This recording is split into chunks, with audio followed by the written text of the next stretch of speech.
دوستو، تکبر ایک ایسے ملحق مرض کا نام ہے جو چشم زدن میں اعمال کو رائگاں کر دیتا ہے۔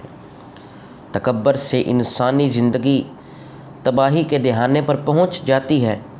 تکبر سے دنیا بھی برباد ہو جاتی ہے اور آخرت میں بھی ناکامی مقدر بن جاتی ہے۔ تکبر سے انسانی زندگی میں نفرت اور بیزاری پیدا ہوتی ہے، وہیں اللہ اور اس کا رسول بھی سخت ناراض ہوتا ہے۔ اب یہ اتنا ملحق مرض ہے کہ انسان کی دنیا بھی تباہ ہے، انسان آخرت میں بھی ناکامی اس کا مقدر بن چکی ہے، اور دنیا میں بھی نفرت، حسد، کینہ، بغض اور دعوت اور بیزاری یہ اس کی زندگی میں پیدا ہو گئی ہے۔ اور متکبر کسے کہتے ہیں؟ دوستو، متکبر اس انسان کو کہتے ہیں جو اپنے ہی گمان میں اپنے آپ کو سب سے بڑا سمجھے، چاہے وہ اپنے آپ کو علم اور عمل کے اعتبار سے بڑا جانے، یا وہ اپنے آپ کو جمال اور نسب یا قوت اور مال کی کثرت کی وجہ سے جانے۔ آج یہ ہمارے حالات ہو چکے ہیں، انسان متکبر ہوا جاتا ہے۔ تکبر ایک ایسے ملحق مرض کا نام ہے کہ جو انسان کو دنیا میں بھی تباہ کر دیتا ہے اور اس کی آخرت بھی تباہ ہو جاتی ہے۔ تکبر ایک ملحق مرض ہے۔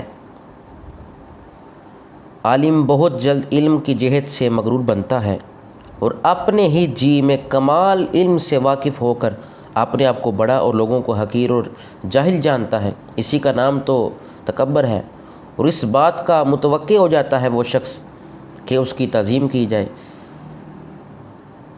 حضرت عبداللہ بن مسعود نے حضور اکرم صلی اللہ تعالی علیہ وسلم سے سنا،